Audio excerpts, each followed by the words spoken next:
Hey everybody, it's Mr. Carr again. Today we'll be talking about 6-1 operations on functions. Okay, well, first four we're going to talk about is just our basic addition, subtraction, multiplication, division. So the notation we're going to be using, it looks like this: f plus g of x. Okay, what that means is you're going to add the f function and the g function together. So when you look at the example, that's what we're doing. If f of x is 2 of x and g of x is negative x plus 5, we're just going to take 2x plus the negative x plus 5. And then you simplify that to this. Every one of these is the same setup. So if it's f minus g of x, we're going to subtract f of x and g of x. And it looks like that. Okay. Here we multiply the two. So when we look at this, the only thing that really matters is the order. So f plus g, put the f in front and then g afterwards. F minus g, again, f is in front and then minus g afterwards. With division, we got f over g of x, that is f of x over g of x. The one thing we got to be careful about here is we need to make sure that the function g of x does not equal 0. So for example, over here, this is our function just 2x over negative x plus 5. But if we look at this one, if negative x plus 5 equals 0, that means that we would be dividing by 0. That's not allowed. So if I solve that real quick, I get, whoop, too far. I get x equals 5. So that's the one value it cannot equal to is a positive 5. Okay.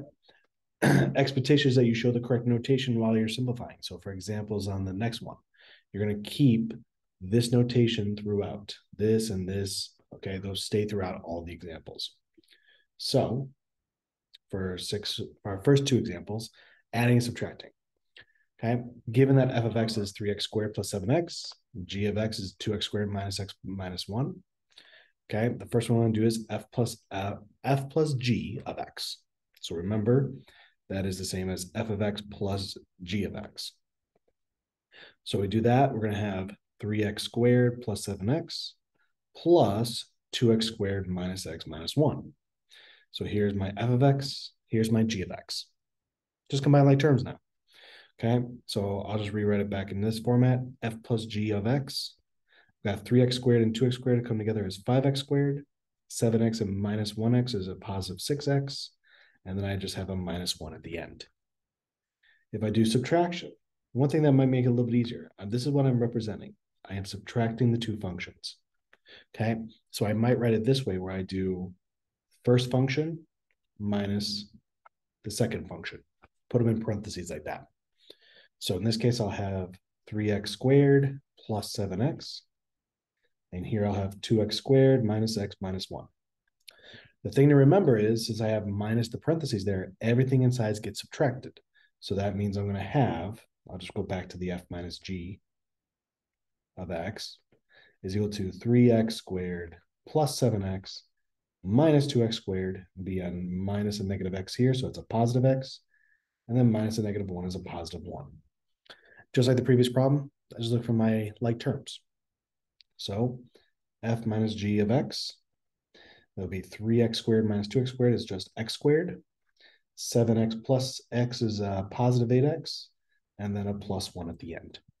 Okay, so that's our adding and subtracting. Now let's look at multiplying and dividing those same two functions. Okay, oh, forgot to do one thing. Domain of each using set builder notation. So when we look at this, we ask ourselves, is there any limit on what x can be? There is not. So I can do it like this. My domain is all real numbers. Okay, same thing here. There's no limit on what x can be. So my domain is just all real numbers. When we get to the division problem, we're going to see a bit of a restriction here. So let's do these real quick. First thing we're going to do is we're going to multiply f of x times g of x. So that means I'm going to have, for this example here, 3x squared plus 7x multiplied by 2x squared minus x minus 1. So that means I just need to distribute here. Distribute however you like. I like the box method here. So I'm going to do a 2 by 3 box like this because I have 2 terms and 3 terms. So 3x squared and 7x, 2x squared, negative x, negative 1. Multiply all those boxes together. So I'm going to have 6x to the 4th minus 3x to the 3rd minus 3x squared. And then down here, I'll have 14x to the third, negative 7x squared, and then a negative 7x. From there, I've got my like terms here and here. Those are both x to the third. And then I got x squared and x squared. So f times g of x is equal to 6x to the fourth, plus, that'll be 14 minus 3 is 11x to the third, minus 10x squared, minus 7x. And again, if I look at this, is there any limit on what x can be? There is no limit. So my domain is just going to be the set of all real numbers. I don't like the way that looks, so let's do that again. So all real numbers there. For part D, though, here's where we're going to see a different domain. First thing I need to do is I'm going to show my two functions are going to be divided. So in this case, it is going to be 3x squared plus 7x in my numerator, 2x squared minus x minus 1 in my denominator. So here's where we run into an issue. We have to make sure that this is not equal to 0. So let's solve 2x squared minus x minus 1 equal to 0. I'm going to choose to solve this by factoring. So I'm going to have 2x and x. It needs to be a minus 1 and a plus 1. So I solve them both. This one's going to give me a negative 1/2, and then this one will give me a positive 1. So in this scenario, these are the two values that I cannot equal because either one of those is going to make a 0 down here. So for my domain, it's going to be restricted. Okay. My restriction is I can say x is an element of the real numbers such that x cannot equal to a negative 1/2 or 1. Okay. So I'm saying that x can be any number I want as long as it's not these two numbers. Okay. So that's our last part. We write our function out. We add our domain restriction right here. Okay. So you can check that on your own. Some more examples. Let's talk about composition of functions.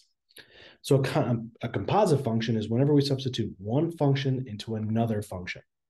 So what this means here is f of g of x. So that's how I read that. F of g of x. Well, g of x. Okay. So what that means is this is the outer function. This is the input function.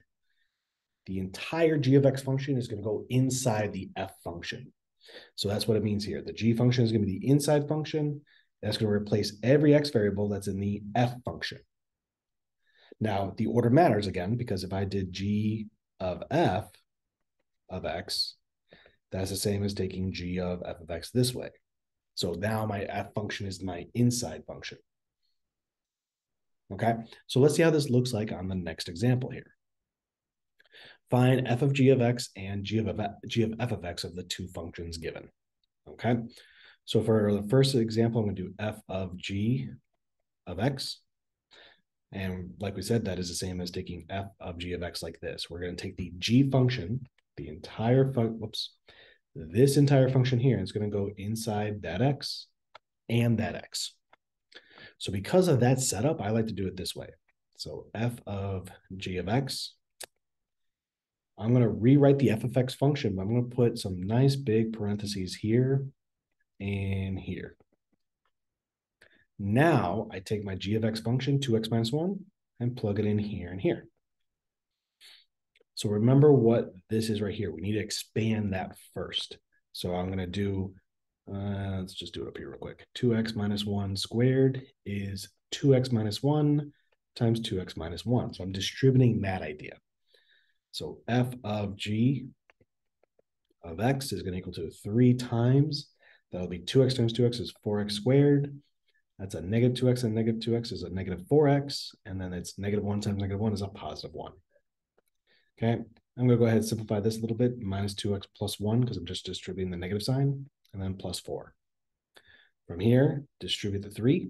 So f of g of x to the 12x squared minus 12x plus 3 minus 2x plus 1 plus 4. And for my last step, just need to combine my like terms. So 12x squared is just by itself, so that'll just stay 12x squared. Negative 12x and negative 2x is going to give me a negative 14x. Positive 3, positive 1, positive 4, that's going to give me a plus 8. Okay, so from here, I'm just going to focus on domain right now, because with range, I'm going to have to graph it to find it. But with domain, it's just going to be all real numbers. Okay, with it being x squared like that and x, there's no limit on there. There's no division, so I don't have to worry about that. For my other example, it'll be g of f of x. Okay, so again, that is going to be taking f of x as the inside function now. So in this case, I'm going to take my g of x function, which is 2 times something minus 1. Okay, again, just like the last problem, I'm going to start with open parentheses, and now I'm going to fill them in with the f function right here. So 3x squared minus x plus 4. Distribute here. Okay, so that g of f of x is equal to 6x squared minus 2x plus 8 minus 1. And now I combine my like terms.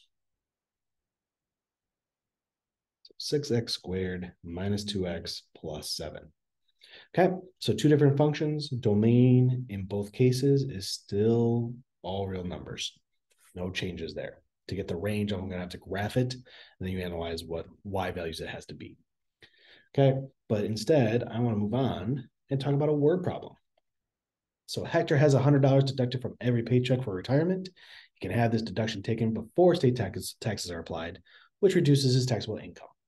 His state income tax is 4%. If Hector earns $1,500 every pay period, find the difference in his net income if he has the retirement deduction taken before or after state taxes. So to help us understand this, we're going to model both things that could possibly happen. So for example, X is going to be his income per paycheck. R of X is his income after the deduction for retirement. If it's just $100 he's trying to take out, it's just going to look like this. R of X equals X minus 100. That's it. Okay. T of X is going to be a different function for his income after state income tax. So that income is going to look like this. It's going to start with the X, how much money he has, minus the 4%. So 0.04 times X. I can simplify this a little bit so that T of X is equal to 0.96X. So to actually answer this question, we want to analyze what is the difference between the two possibilities. Either he takes out retirement deduction first and then goes through taxes, or goes through taxes and then takes retirement deduction out. So this is what it looks like here if we do that. So I'm going to start with this. If I say R of T of X, whoops, okay. I'm going to look at the composite function R of T of X. So in this case, that is right here, minus 100, which if I take the other function put in, that's going to be 0.96x.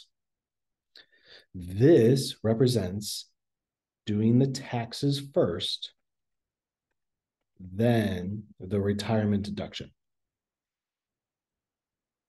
Okay. Now, if I switch that, I do T of R of X. That is going to be 0.96 multiplied by something. And that's going to be the X minus 100. So I'll put that in there. This represents the retirement first, then taxes. So in this word problem, we're looking at, well, what happens if his income is $1,500? Well, let's see the difference that happens when we do the two different possibilities here. So what I want to evaluate is R of T of 1,500. And that's going to equal to 0.96 multiplied by 1,500 and then minus 100. Okay, so if I do that, sorry, pull up my calculator real quick. R of T of 1,500 equal to 0.96 times 1,500, and then minus 100 is going to give me 1,340. The other example is if I do the other way, T of R of 1,500. Okay, so that is going to be 0.96 times 1,500 minus 100. Okay, so we're going to multiply that, or we're going to subtract and then multiply that out. So T of R of 1,500 comes out to 1,344. So in these two scenarios, it is better for Hector if he takes the retirement first and then does the taxes because he gets an extra $4 extra on that one. Okay, and that's it for our composite functions. So remember, there's the four operations. We've got addition, subtraction, multiplication, division. You just do the order that it says. But then there's the composite functions where we're taking one function and putting it inside of another function. Okay, and that's it for 6-1. Take care, everybody.